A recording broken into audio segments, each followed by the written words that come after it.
I'm back. Say it every time, down there. Miss Angie today. Hey, you guys see? I went to the gym today.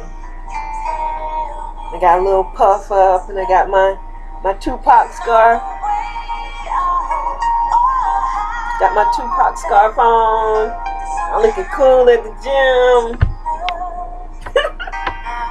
Kinda.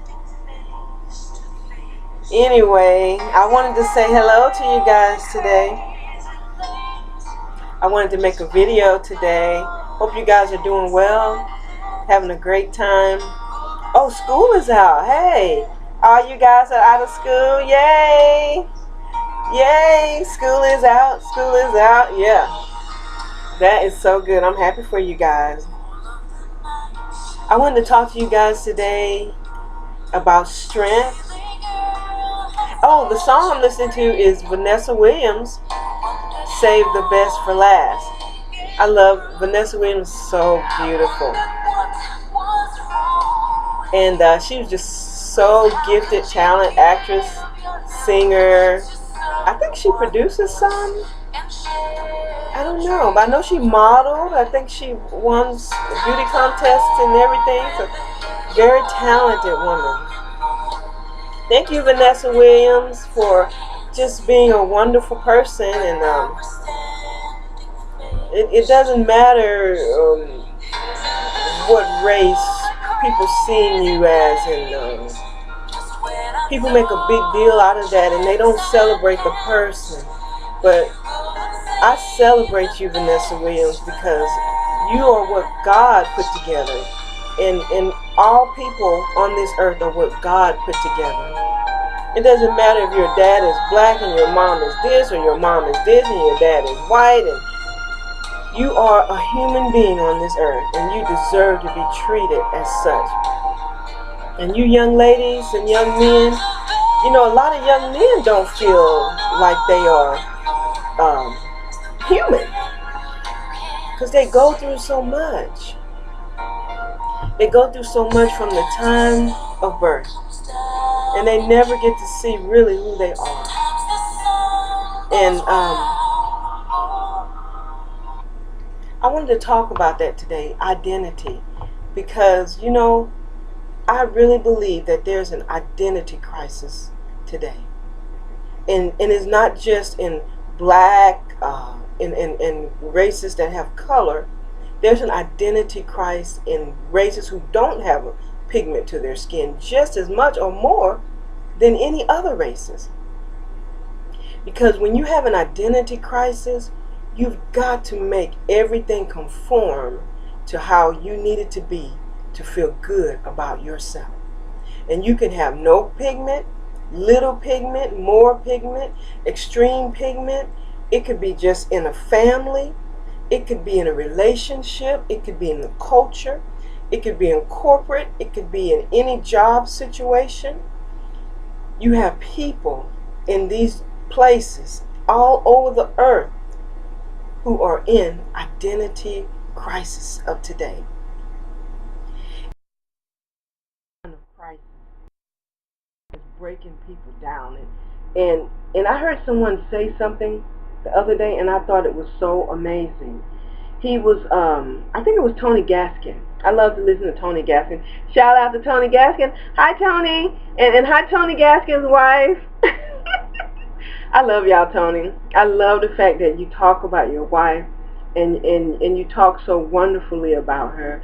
That's such a blessing to hear a man talk about his wife. And I, you know, I even get excited when I see men wear their wedding rings. When I know people look at me crazy, because when I go in stores and somebody's waiting on me or something, like I went in the gas station the other day, and this young man had on a big wedding band. And he gonna make sure the women see him. He's a young guy.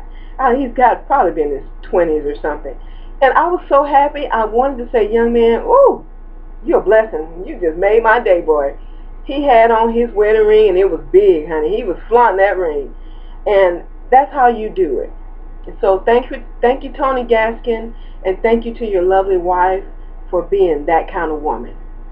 I have to say that, because it takes a special kind of woman to stand up and say, look, I'm not going to be treated any kind of way.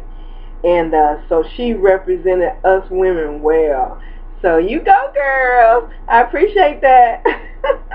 So y'all see Tony Gaskin, tell him somebody admiring his wife on here, okay? But anyway, I'll get back to my thing. I wanted to talk about identity crisis because it's so prevalent, and yet it's something that we look over so much. We look over the fact that people don't know who they are. And you say, oh, well, how is that? How do you know? What is it? You know, people don't know who they are because we're always trying to connect just with the outer. We're only trying to connect with outward things. You can look at people who are millionaires and who have all the material things, and they still end up, many of them, losing their lives. Their families are a wreck. Their marriages are a wreck. They're on their third, fourth, fifth marriage. Their children hate them. They fight with their brothers and sisters. I mean, they just are in extreme identity crisis.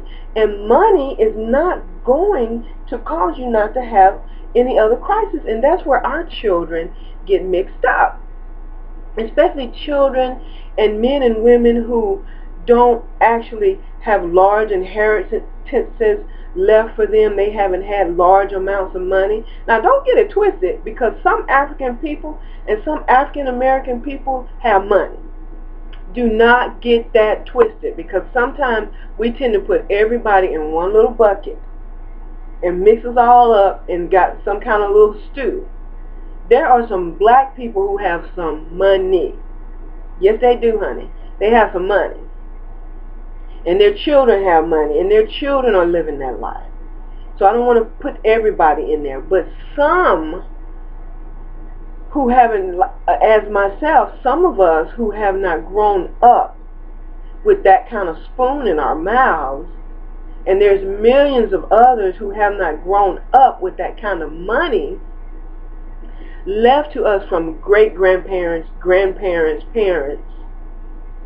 You know, we look at that in society and we start thinking that's an identity. So, you know, we feel like if we could just get this much money, we could just get that much money. You know, if we could just get in with this society, if we could just get in with that. I'm going to tell you something, young man. Let me speak to the young men for a minute. Young man, you with the beautiful, dark skin, even darker than mine. And my skin is dark, and I love it. I absolutely love what God has given me. I never known one day where I said, I want to change my skin tone. If anything, you can ask my children. I've said, man, I could be a little darker. And I get in the sun. I'm actually right now, I think I still have a little bit of tan, because I was of the tan of my skin. You know, my skin's only going to tan so much anyway. Then I'll start looking a little bit more redder. But it'll take the yellow out of my skin. I had a little yellow in there. So, you know, walking in the sun, I, you know, take walks and you know, it'll kind of take the yellowish out of my skin. But, you know, it's sad, so sad that so many people grow up hating themselves because they believe that the reason why people treat them so cruelly is only purely because of the color of their skin. Well, I want to submit to you today that it's not just because of the color of your skin. Because look at this, look at it like this. The people who walk by you and turn their heads, the people who make you feel bad, like you're going to snatch their purses, the people who try to make you feel insecure and make you feel like you can't be a man in this society, do they know you? They don't even know you. So if a person doesn't know you, how can they make that judgment on you that you're a thief, that you're a rapist, that you are a this and you are a that, and you're going to do a this and you're going to do a that? They can't. They can only speculate. They can only go off. Now, don't get me wrong. We should be cautious. And I'm cautious in every neighborhood. I don't care if it's white, They could be white as rice. I don't care. I lock my doors. I don't care what neighborhood it is. It could be all African. It could be all Hispanic, all Asian, all whatever. I lock my doors. I'm cautious about who I talk to. If I don't know you, if I'm doing business somewhere, I'm the same cautiousness. I don't care. You can say Highland Park this or whatever. Human beings live in Highland Park. Human beings live in South Dallas. Human beings live all over this country. It does not matter. And if you're a human, you have the capability of doing good and you have the capability of doing evil. Any human has that capacity. So you just have to know who is who. But young man, what our young men have not been taught, and it's because they haven't had male role models and figures in their lives. Some have. Now, I don't want to put everybody in the same pot because I hate that. Some have, but a lot have not. And so they haven't been taught that, look, you're going to have to look beyond how people are seeing you on the surface and go deep within yourself. You have to do it. You have to do it. Let me put my finger way up here right you can see it. Can you see my finger? You can't see it. You can see it from this side. Okay, there it is. It's picking up. You have to do it. Like my finger's on my nose. That's funny. I'm so silly. You, young man, you have to do it. You have to do it. You have to know who you are on the inside. And then that exudes on the outside. And then you begin to love yourself and you won't hate everything that looks like you. And you won't hate the skin you're in. And a lot of our young men, like I was saying, I'm sorry, this pillow is feeling really uncomfortable. They don't have any identity. You know, how could they? You're in a land that was not your original land. This is not your original birthing land.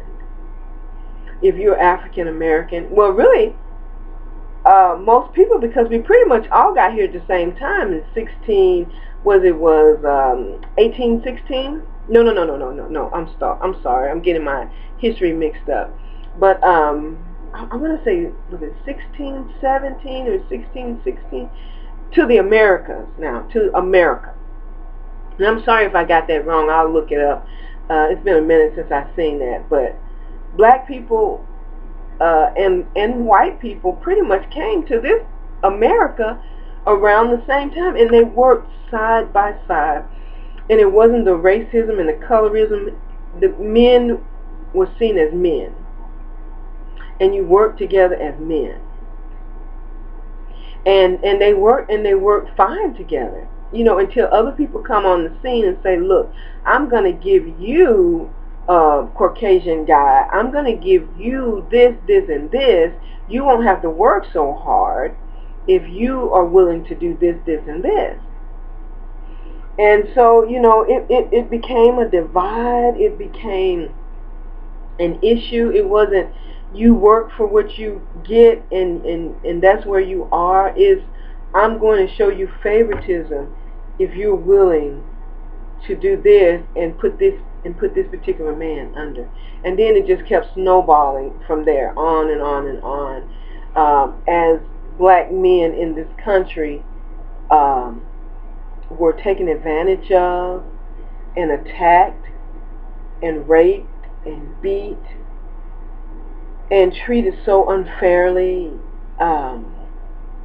And now, I'm not trying to make excuses, because some people will say, well, Miss Andy, you're just making excuses for why the men behave like they do. No, I'm not talking about the behavior as of now. I'm not talking about people choosing to behave a certain way. I'm talking about being realistic and looking clearly at what these particular group of men have went through. Now, you have men in many countries who've gone through horrific things and are still going through. Men in Syria, Men, you have men all over the world. I was listening to it on PBS the other day. I wrote it down because I like to pray for different places and the different men and women that are going through things. But you got men and women who are really experiencing some horrific events in these places. And I mean, they'll just go in and shoot up the whole, group of government and everything. So the prisons, people, it's some hard things going on right now. But so I'm not making an excuse, but I want to say that it does matter because men are human beings also, regardless of what race you are. But right now I'm talking about black men. And they are human beings just like white men, Asian men, Hispanic men. And the fact that this group of human beings have had to suffer so much of what they've gone through is not fair. And even though men nowadays can make better decisions and decide what they want to do and do better and build off of these guys that have left things before them, and but many of them don't want to. They decide that they would just rather fit into the culture and just try to slide by and think that that's going to make them a color of gray, and they won't. Guys, I'm telling you, what you don't stand up to comes back and steamrolls over you. It will last for a while. It's just like standing up to a bully. There's no other way to stop a bully from harassing you and bothering you other than standing up to that bully. But I see in the society today a lot of young men who have these identity crises, who, they want better for their life. I understand, young man. I understand. You want better for your life. You want a nice place to live. You don't want bugs in your place, termites and roaches and stuff. You don't want to live in a project. I understand. You don't want to stay in a neighborhood where you have to fear walking down the street, or you got to get into some gang in order to survive. You don't want that. You want to have nice clothing. You want to be able to go to school and go to work in peace and come home. You want to be able to have a significant other that loves you and treats you with love and respect, and you deserve to have all of those things, young man. You deserve to have all that. But let me tell you something. You cannot stop who God created you. You can deny where you come from, but you can't deny your DNA. You can change your color, and you can lighten up. Like I see a lot of celebrities. I'm like, what happened to, who is that? This person started out, they were my skin tone, or they could have been a little lighter, or a little. Next thing I know, that person looks like something that Lil' Kim did. I mean, they totally faded their face, totally faded their skin. They look like a version of Michael Jackson. I'm like, what is going on, guys?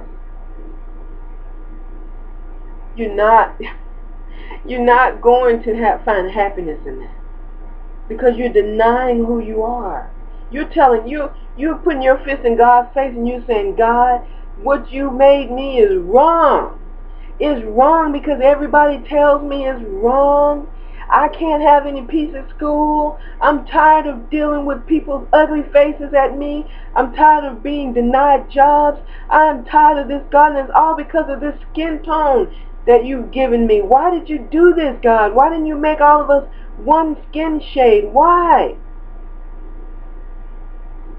A lot of people doing that. They're shaking their fist in the face of God and saying, why? Young women also bleaching your beautiful skin. Beautiful skin that people would kill to have. Causing all kinds of cancers and stuff to go wrong. Things to go wrong in your body. Why? Because we believe deep down inside that it's all about the society. It's all about the culture. Then you get on social media and you listen to a whole bunch of crap. and you follow the trends, young man, if you're going to ever be happy, you're going to have to know who you are in your heart first. You're with somebody just to make you feel good socially. Because a lot of people that I see, I'm not saying everyone, but you could tell they're with people just to make them fit into society. Feel good socially. Everybody else is doing it. I want to try this. That's not going to solve the problem in your heart that only God can solve. Yes, I said God.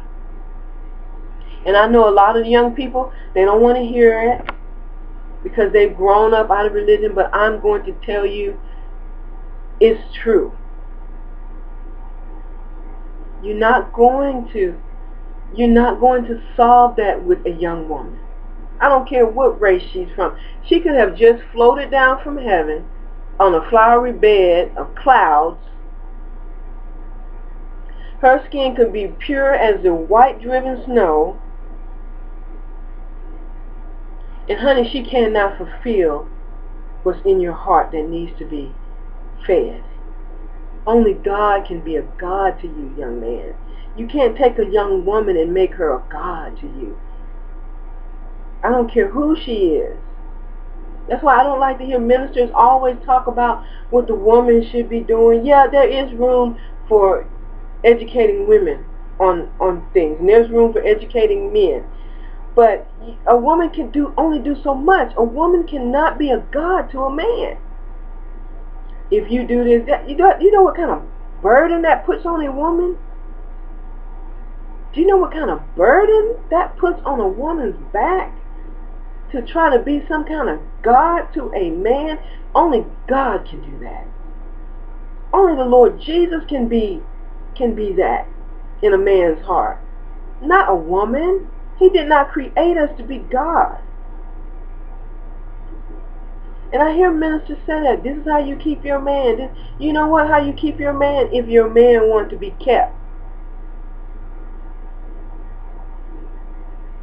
If he want to be kept, then you can keep him. And he can keep you. But if he doesn't want to be kept, I don't care what you do. You're not going to keep him. You might as well let him go. Because he wants to go. The same thing when I hear young women say, well, she took my man, she took my husband. No, she didn't. She did not take your husband. She did not take your man. He went on his own. It's not possible for a woman to take a man. That man was willing. He was a willing participant to be taken. It was in his mind. It was in his thoughts. It was in his heart. It was in his flesh. It was in his fantasies. This woman that he walked away with. She did not take him. So girlfriend, if you think you took somebody's man, and you patting yourself on the back saying, woo, I must be good. Yeah. My beautiful figure, my beautiful hair, my light skin, my white skin, my dark skin, patting yourself on the back. Girlfriend, I have news for you. You didn't take nothing. That man left because he wanted to. And a lot of women are on these ego trips too. We talk about a man's ego, but a lot of women have ego trips. You just want to see. I've seen that all my life. Not just in the last few years. I've seen all my life. Women always have tried to do that.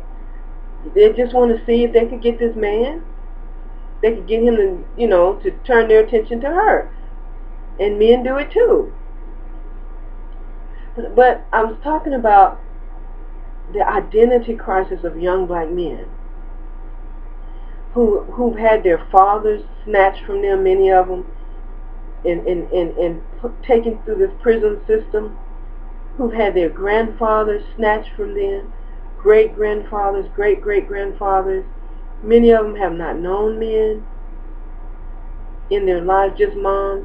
And mom, there have been some great jobs done. I mean, there's some moms who've turned out some wonderful young men and women. And they still are today. And they still are. But there's some that it's just been overwhelming for them. Then you take the fact that people come and introduce drugs into the community. They come and bring weapons into the community. They neglect the community. They take the money, the tax money that should go into one community, some of it, and just put it all into this or into that or into building or into, and it's not fair. It's absolutely not fair. And so, you have a lot of young people in the communities who feel like they're in some part of the world where there is nothing.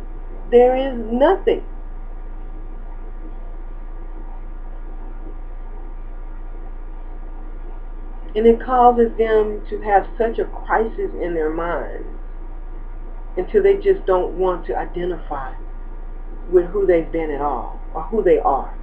They can see nothing positive. If I walked up to people on the street and I said, tell me 10 things positive about black people or the black community, I wonder how many people could say something. Even though there's so many positive things, if somebody asked me, I could tell you a whole lot of things. They would walk away from me. Because the same positive things in others is the same positive things in us. And one thing I really love about black people that I see on a daily basis, no matter where I'm at work, we bring a presence to something that's just laid back. If we're in a room with people, the atmosphere is different. It's not stuffy, it's not all stiff, it's not all, just robotic. We bring a laughter.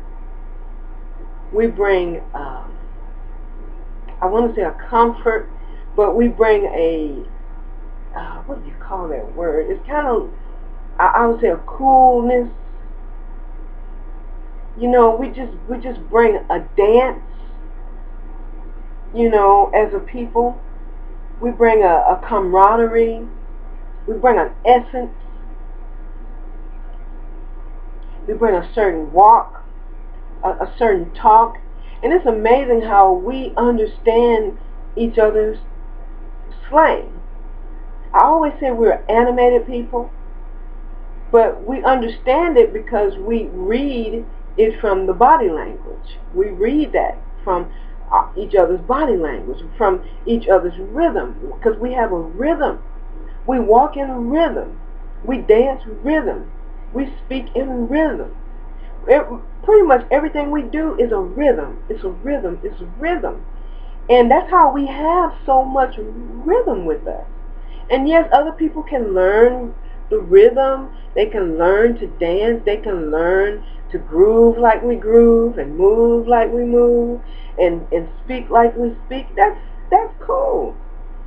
That is cool. Hey, I ain't hating on you for that. You know what I'm saying? I'm not hating on you for that. But hey, don't try to take me. Don't try to be me. And I won't try to be you. You know what I'm saying? When I say don't try to be me, that means take my place. I'm going to take your place. You're obsolete. I'm going to take your place. Because nobody can do that. I can't take any other woman's place. Black women, with your beautiful selves, with that gorgeous dark black skin many of you have, I'm so sorry that you feel the way you do. But just because you feel like that doesn't mean you should give in to that and be down about it. Maybe you should twist that and be on the offense against that feeling and take your life and still use your life how it meant. Just because you feel something don't mean you should just give in to it.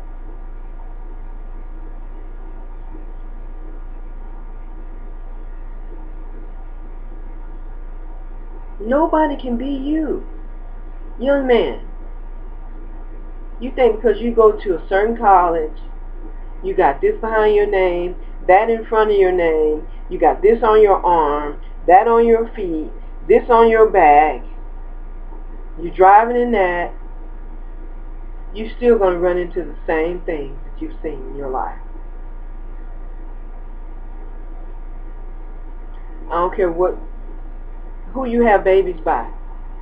Those babies are going to be black and whatever.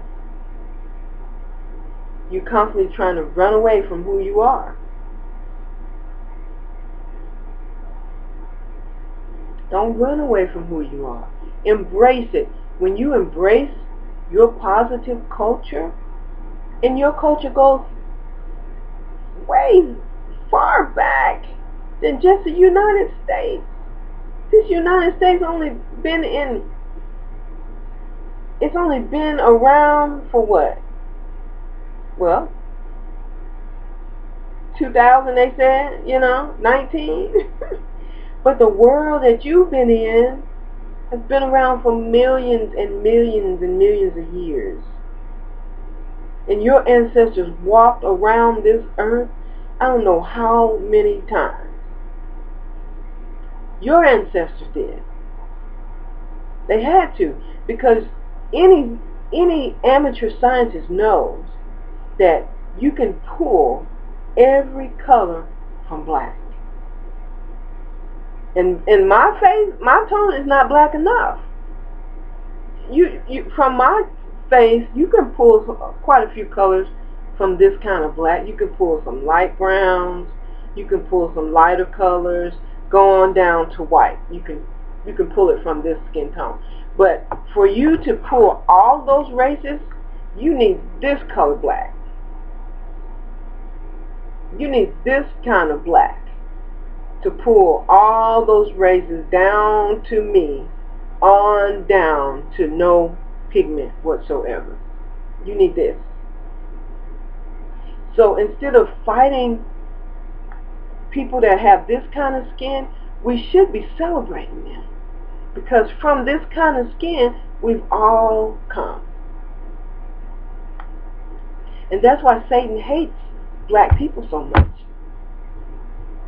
You notice that black people go through more than any other group of people. That's why I always say, look, you can't tell me. You can date black, do this black, whatever, but sweetheart, you haven't gone through what this has gone through. You haven't gone through what this shade has gone through, and this shade. That's something you have not dealt with. And I'm not wearing it as to brag. I'm just telling it like it is. It's true.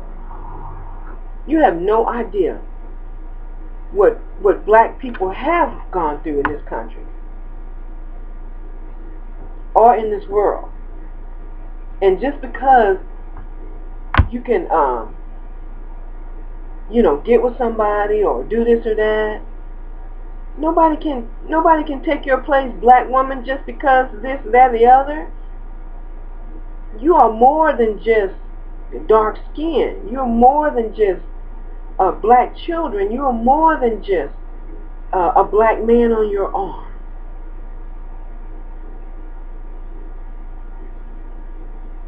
And you are not at the bottom of any totem pole. I hate to hear people say people are at the bottom of a totem pole.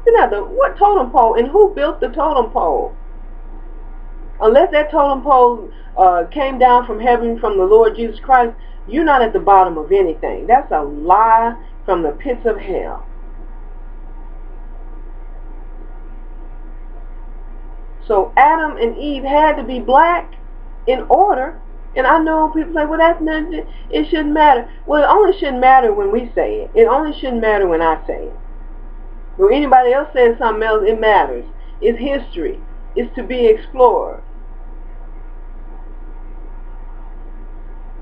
But if it helps you to feel better about yourself, believe that. And know it. They had to be. You can't pull all those colors from white. You can't pull any color from white. White does not have a color. It's not a color. It is blank of color. I'm not coming against my white brothers and sisters. I'm just stating a fact. I loved science growing up in school. I easily got A's in science.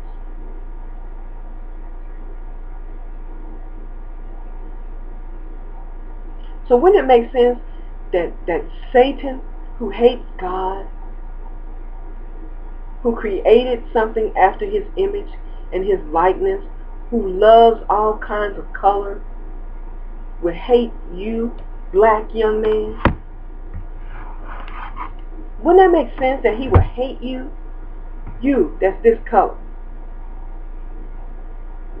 And beyond, and other colors pulled out of this black.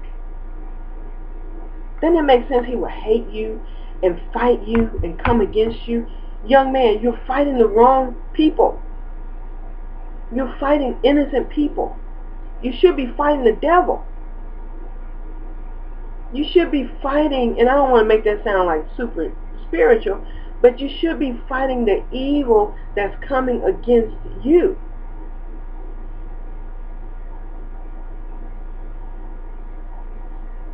And sending prayers up to God.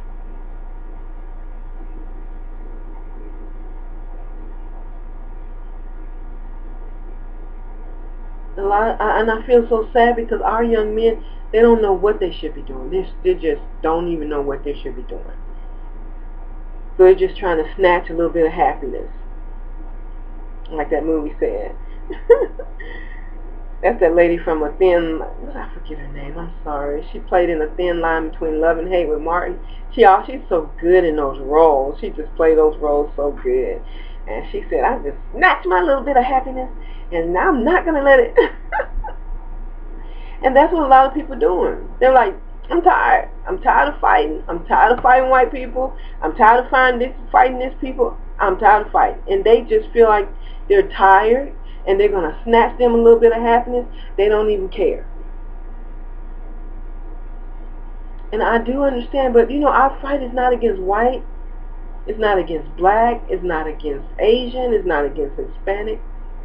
The Word of God said that we wrestle not against flesh and blood, but spiritual wickedness in the heavenly realms is what we fight against.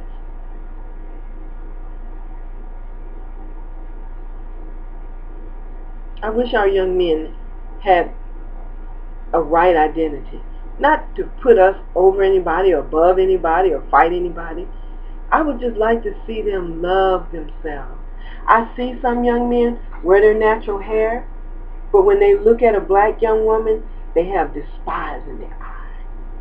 How can you wear your natural hair and flaunt your skin and look at a woman that looks like you and despise her? You don't know who you are. You're still looking through the eyes of somebody else.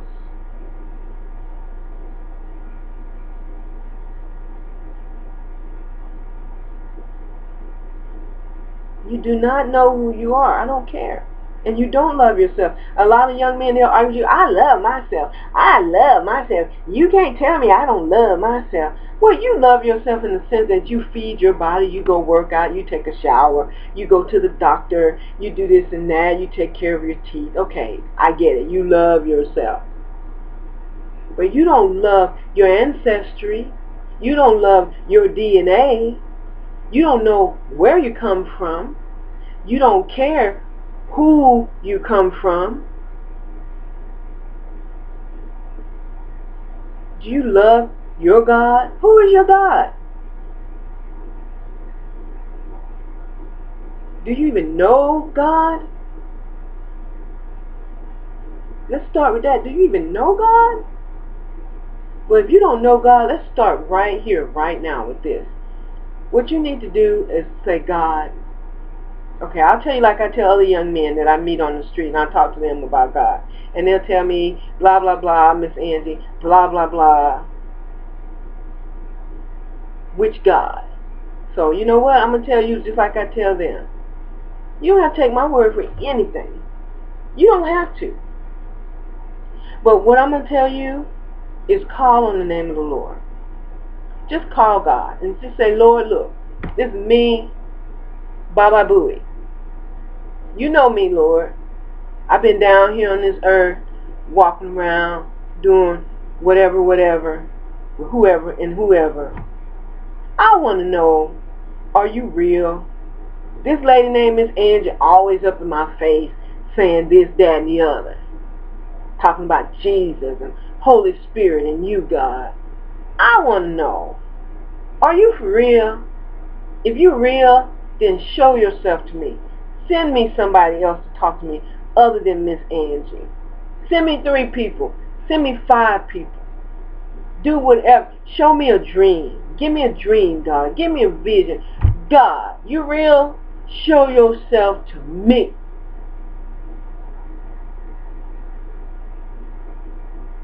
I dare you do it. I dare you.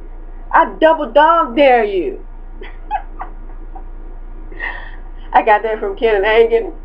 He was like, when they were young, they would say, when they were really serious about something, he would say, I double dog dare you. Well, I double dog dare y'all. We only said, I dare you.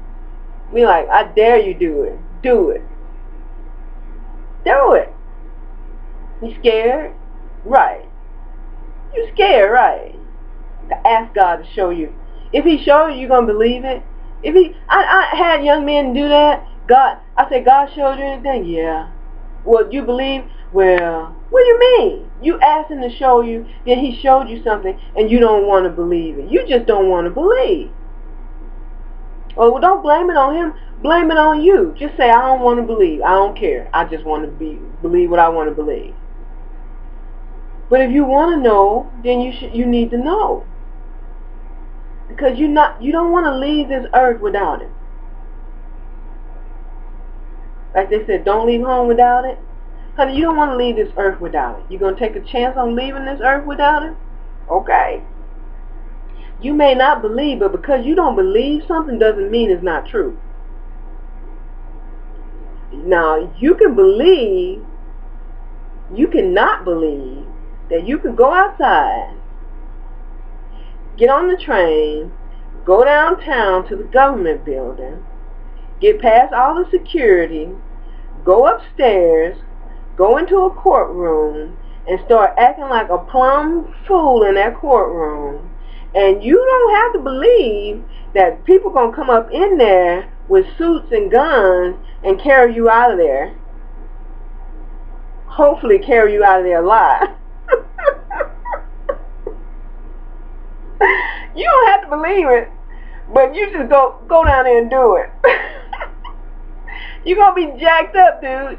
Jacked up. You can also not believe that gravity don't apply to you. You can say, look, I'm so special. I'm so smooth. I got it so good. Gravity do not apply to me. I'm just privileged. Even with gravity, I'm going to go down here to the tallest building in Dallas. Matter of fact, I'm going to go to the Sheraton Suite. That's all right. I'm going to go to the top floor. And I dare gravity. I'm going to throw myself out here. Me and my white self, and me and my black self. We're going to throw ourselves down here. And I wish that this gravity would not hold me up. It better not pull me down. Guess what you're going to be? You're going to be some kind of colored dot on that ground out there by Elm Street.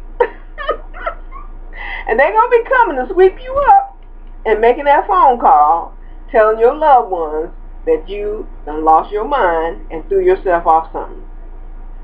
Thinking that your privilege going to hold you up.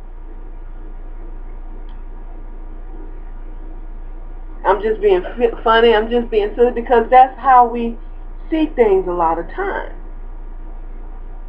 And I see people do it all the time. They just walk out in front of buses, walk out in front of cars, trying to feel an identity.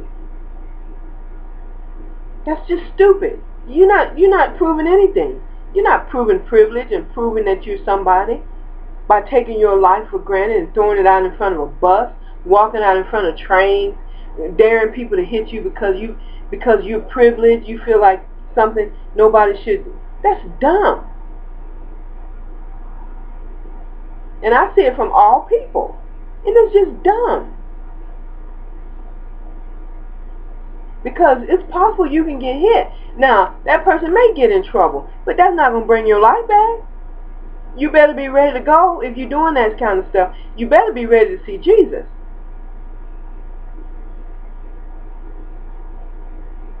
So sometimes I just wonder what is going on with these people. I see Hispanic people do it, black people do it, white people do it, Asian people do it. You trying to prove a point with your life? You're going to walk out in front of a speeding bus. You're going to walk in front of a train and dare it to hit you. Like you super person or something.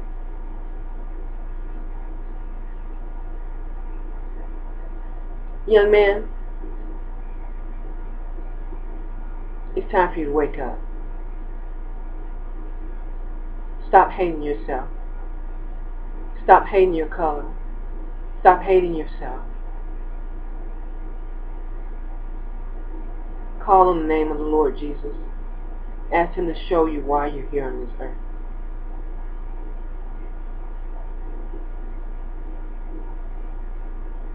Okay? I know it was kind of long. I went off on a few things. I hope I got across what I was really trying to get across. You know, sometimes you have to go from one thing to the next thing to kind of get where you're going.